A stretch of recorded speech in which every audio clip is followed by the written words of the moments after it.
नमस्कार दोस्तों, स्वागत है आप सभी का एजुकेशन पॉइंट के ऑफिशियल यूट्यूब चैनल में। तो पिछली कक्षा में हमने बात की थी भाषा की। भाषा कितने प्रकार की है, भाषा के मुख्यतः कितने रूप हैं, भाषा का विकास कहाँ से हुआ है, भाषा कितने प्रकार की है। तो आज उसी श्रृंखला को आगे बढ़ाते हुए हम देखेंगे कि प्रतियोगी परीक्षाओं में भाषा से किस किस प्रकार से प्रश्न बन सकते हैं, किस किस प्रकार से प्रश्न पूछे जा सकते हैं। तो चलिए बढ़ते हैं प्रश्नों की तरफ। पहला प्रश्न, भाषा है ऑप्शन ए अभिव्यक्ति का साधन, ऑप्शन बी बोलने का ढंग, ऑप्शन सी लिखने का ढंग और ऑप्शन डी शब्द। तो इस प्रश्न का जो सही जवाब रहेगा वो है ऑप्शन ए अभिव्यक्ति का साधन।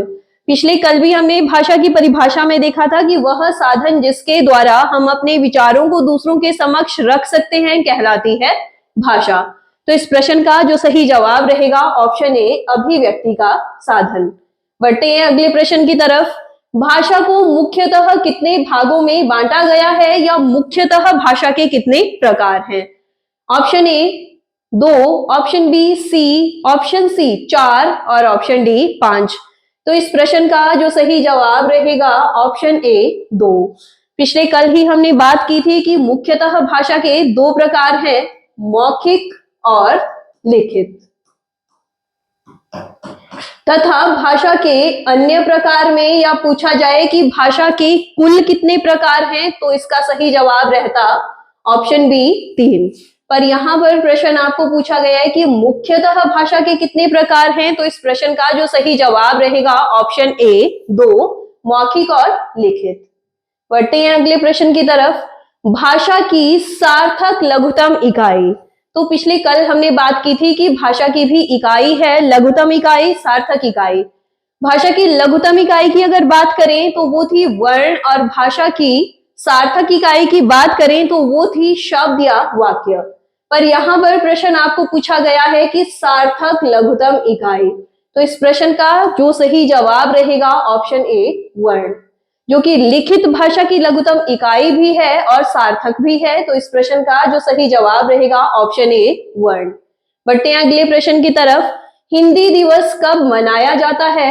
ऑप्शन ए 14 सितंबर, ऑप्शन बी 14 दिसंबर, ऑप्शन सी 10 जनवरी और ऑप्शन डी 10 दिसंबर। तो इस प्रश्न का भी जो सही जवाब रहेगा ऑप्शन ए 14 सितंबर। ध्यान रखिएगा, यहां से आपको ये जो हिंदी दिवस है 2 प्रकार से प्रश्न देखने को मिलते हैं। एक है हिंदी दिवस और दूसरा है विश्व हिंदी दिवस। तो जो विश्व हिंदी दिवस है वो आपका मनाया जाता है 10 जनवरी, और अगर हिंदी दिवस की बात करें तो वो मनाया जाता है 14 सितंबर। तो यहाँ पर प्रश्न आपका था कि हिंदी दिवस कब मनाया जाता है, तो ऑप्शन ए 14 सितंबर। और अगर पूछा जाए कि विश्व हिंदी दिवस कब मनाया जाता है, तो 10 जनवरी। ध्यान रखिएगा, दोनों में से कोई भी प्रश्न आपको देखने को मिल सकता है। बढ़ते हैं अगले प्रश्न की तरफ। लिखने की रीति या लिखने का ढंग क्या कहलाता है? ऑप्शन ए वर्तनी, ऑप्शन बी शुद्ध वर्तनी, ऑप्शन सी भाषा और ऑप्शन डी शब्द। तो पिछले कल ही हमने बात की थी कि लिखने की रीति या लिखने का ढंग क्या कहलाता है? वर्तनी। और वर्णों को सार्थक क्रम में लिखना ताकि वे किसी अपेक्षित अर्थ को प्रकट करें, वो क्या कहलाएगा? वो है शुद्ध वर्तनी। भाषा जो अभिव्यक्ति का साधन भी है और वाक्यों से मिलकर जो बनती है। शब्द 2 या 2 से अधिक वर्णों का मेल क्या कहलाता है? शब्द। तो इस प्रश्न का जो सही जवाब रहेगा ऑप्शन ए वर्तनी। लिखने की रीति या लिखने का ढंग कहलाता है वर्तनी।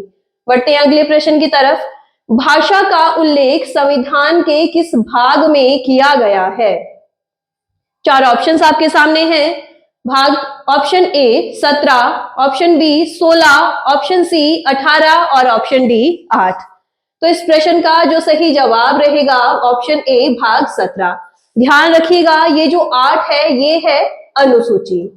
भाग 17 अनुसूची 8वीं, और अनुच्छेद की अगर बात करें तो 343 से लेकर 351 ए में भाषा का उल्लेख किया गया है। तो इस प्रश्न का जो सही जवाब रहेगा ऑप्शन ए 17। बढ़ते हैं अगले प्रश्न की तरफ। किसी राज्य के सरकारी कामकाज जिस भाषा में किए जाएं कहलाती है? ऑप्शन ए राष्ट्रभाषा, ऑप्शन बी राजभाषा, ऑप्शन सी क्षेत्रीय भाषा और ऑप्शन डी बोली।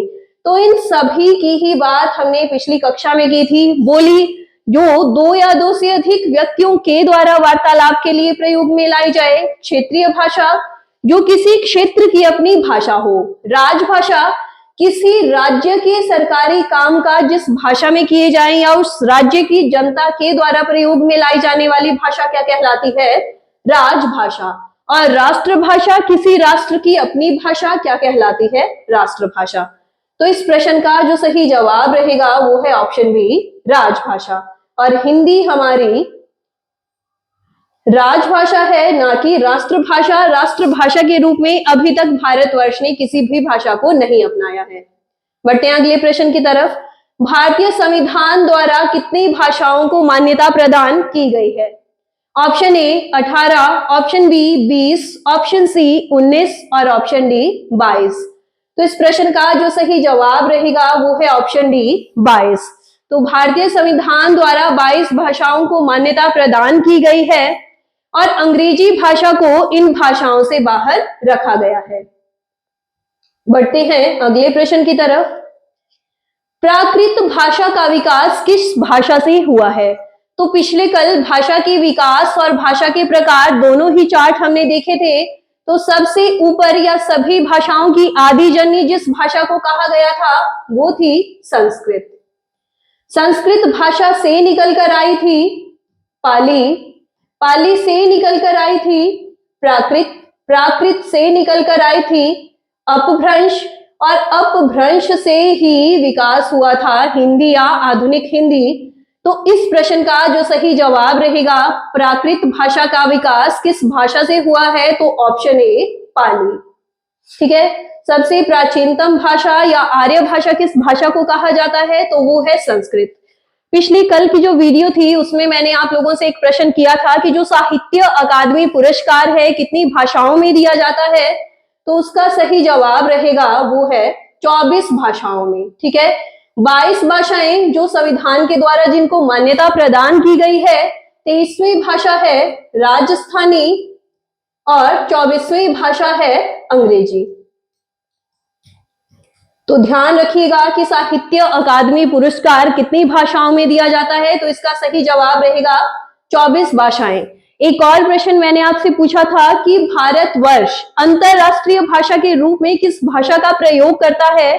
तो उस प्रश्न का जो सही जवाब रहेगा वो है अंग्रेजी। ठीक है। अंतरराष्ट्रीय भाषा वह भाषा जो व्यापार, वाणिज्य या वार्तालाप के लिए प्रयोग में लाई जाए। तो भारतवर्ष के द्वारा अंतरराष्ट्रीय भाषा के रूप में प्रयुक्त होती है अंग्रेजी भाषा। बढ़ते हैं आज के आखिरी प्रश्न की तरफ। सबसे प्राचीनतम भाषा या आर्य भाषा किस भाषा को कहा जाता है? तो इसका जो सही जवाब रहेगा ऑप्शन ए संस्कृत। पिछले प्रश्न में भी हमने देखा कि सबसे प्राचीनतम भाषा या आर्य भाषा, इसके अलावा सभी भाषाओं की आदि जननी भी इसे कहा जाता है। तो इसका जो सही जवाब रहेगा ऑप्शन ए। तो ये थे भाषा से बनने वाले कुछ एक महत्वपूर्ण प्रश्न। हमने देखा कि इससे किस किस प्रकार से प्रश्न पूछे जाते हैं। अगर आपको हमारी वीडियोस अच्छी लगी हो तो लाइक करें, शेयर करें, सब्सक्राइब करें हमारे YouTube channel education point 1D को। धन्यवाद।